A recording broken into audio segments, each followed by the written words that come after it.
శ్రీ సాయినాథాయ నమః. శ్రీ సాయి సచ్చరిత్రము 25వ అధ్యాయము. దాము అన్న కాసార్, అహ్మద్ నగరు, సట్టా వ్యాపారము, మామిడి పండ్ల లీల. భగవదవతారమును, పరబ్రహ్మస్వరూపుడును, మహాయోగీశ్వరుడును, కరుణాసాగరుడును అగు శ్రీ సాయినాథునకు సాష్టాంగ నమస్కారములు నర్చి ఈ అధ్యాయమును ప్రారంభించదము. యోగి చూడామణియగు శ్రీ సాయినాథ మహారాజుకు జయమగుగాక.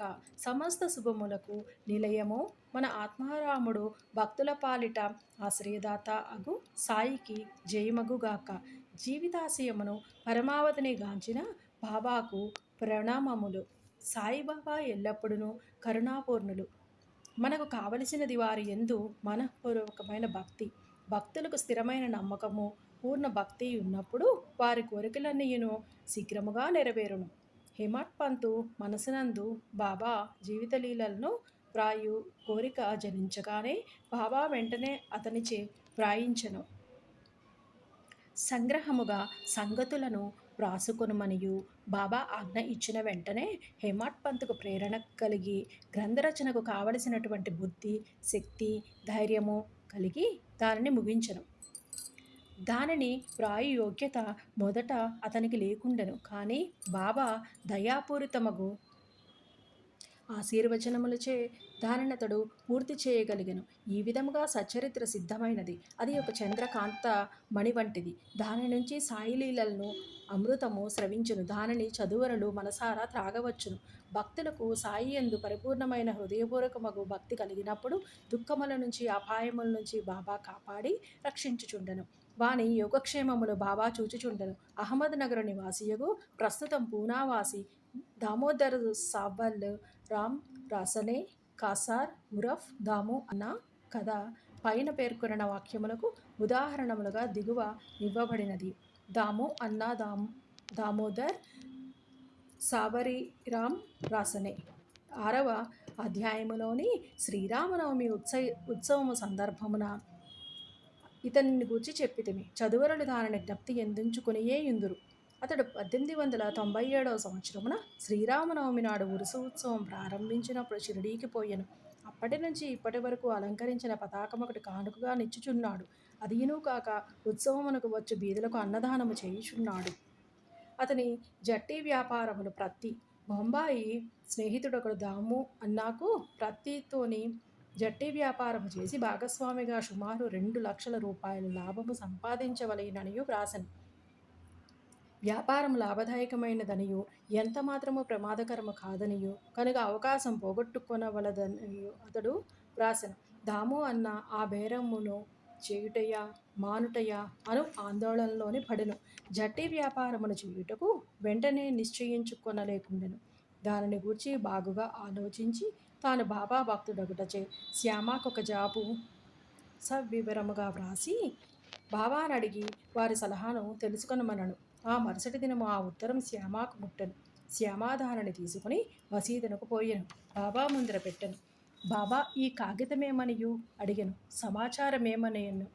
శ్యామ అహ్మద్ నగర్ నుంచి దాము అన్న ఏదో కనుగొనుటకు వ్రాసినాడనెను. బాబా ఇట్లనను. ఏమి వ్రాయిచున్నాడు? ఏమి ఎత్తివేయుచున్నాడు? భగవంతుడిచ్చిన దానితోని సంతుష్టి చెందక ఆకాశమునకెగుర ప్రయత్నించుచున్నట్లున్నది. వాని ఉత్తరము చదువుము. బాబా చెప్పినదే ఆ ఉత్తరములోని గల సమాచారమనియు. శ్యామ దేవా, నీవిక్కడనే ప్రశాంతముగా కూర్చుని భక్తుల ఆందోళన పాలు చేసెదవు. వారు వ్యాకులులగుటతోని వారిని చిటకీడ్చుకొని వచ్చెదవు. కొందరిని ప్రత్యక్షముగాను కొందరిని లేఖల రూపముగాను తెచ్చెదవు. ఉత్తరములోని సంగతులు తెలిసి నన్నేల చదువుమనియు బలవంతపెట్టుచున్నావు అనెను. బాబా, ఓ శ్యామ, దయచేసి చదువుము. నా నోటికి వచ్చినది నేను మాట్లాడెదను. నన్ను విశ్వసించు వారెవ్వరు అనెను. అప్పుడు శ్యామ ఉత్తరమును చదివెను.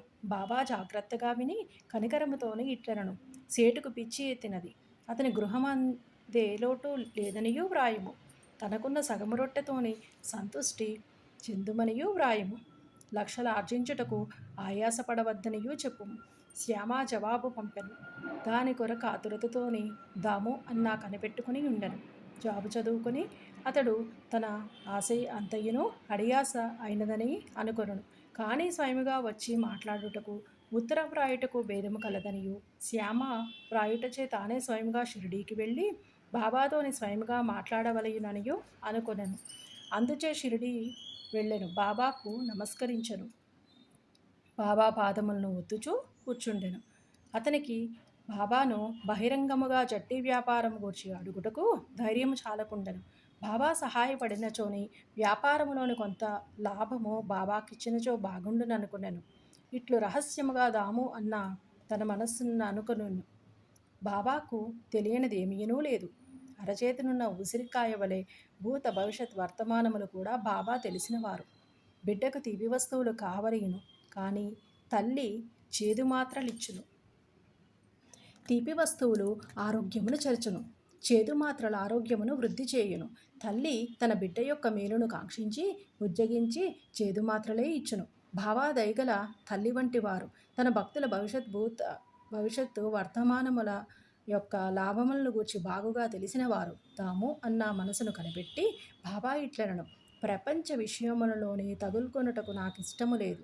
బాబా యొక్క అసమ్మతి గ్రహించి దాము అన్న ఆ పనిని మానుకునెను. ధాన్యముల బేరము పిమ్మట దాము అన్న ధాన్యం వ్యాపారము చేయతలపెట్టెను. ఈ ఆలోచనను కూడా బాబా గ్రహించి, నీవు 5 సేర్ల చొప్పున కొని 7 సేర్ల చొప్పున అమ్మవలసి వచ్చును కనుక నీ వ్యాపారము కూడా మానుకొనమనెను. కొన్నాళ్ల వరకు ధాన్యము ధర హెచ్చుగానే ఉండెను.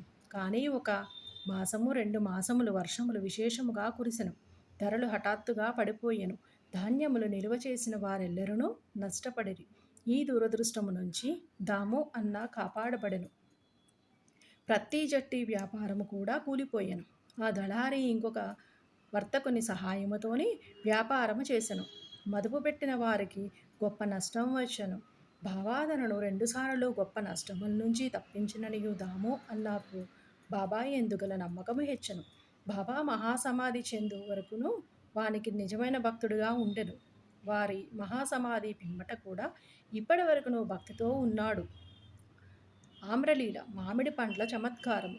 ఒకనాడు 300 మామిడి పండ్ల పార్సల్ రాలే ఎను మామలతదారు గోవా నుంచి శ్యామ పేరున ఆ పండ్లను బాబాకు పంపెను. అది తెరచినప్పటికీ పండ్లన్నీయును బాగుగానే ఉండెను. అది శ్యామ స్వాధీనములో పెట్టిరి. అందులోని 4 పండ్లు మాత్రమే బాబా కొలంబాలో కుండలోని పెట్టెను. బాబా ఈ 4 దాము అన్నాకు అవి అక్కడనే ఉండవలెనని అనెను.